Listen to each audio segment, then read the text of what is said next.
আসসালামু আলাইকুম, সবাই কেমন আছেন? আশা করি সবাই ভালো আছেন। আলহামদুলিল্লাহ আমরাও ভালো আছি। শীত তো পড়েই গেছে। আসলে এখন আর এই কয়দিন যেমন ঠান্ডা পড়ছিল, খুব বেশি ঠান্ডা না, কিন্তু এখন পুরোপুরি ঠান্ডা পড়েছে। আর এই ঠান্ডার মধ্যে পিঠা খেতে কার না ভালো লাগে?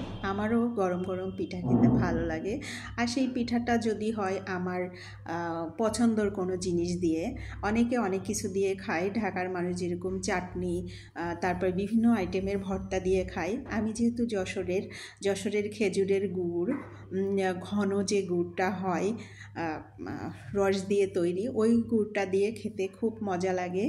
এবং হাঁসের মাংস বা মুরগির মাংস যে ঝোলটা হয়, এটা দিয়ে কিন্তু খেতে সেই মজা লাগে। আমি জানি না কার কেমন লাগে। তো আপনারা যারাই ভিডিওটা দেখছেন, কে কোন জিনিস দিয়ে খেতে পছন্দ করেন জানাবেন কিন্তু।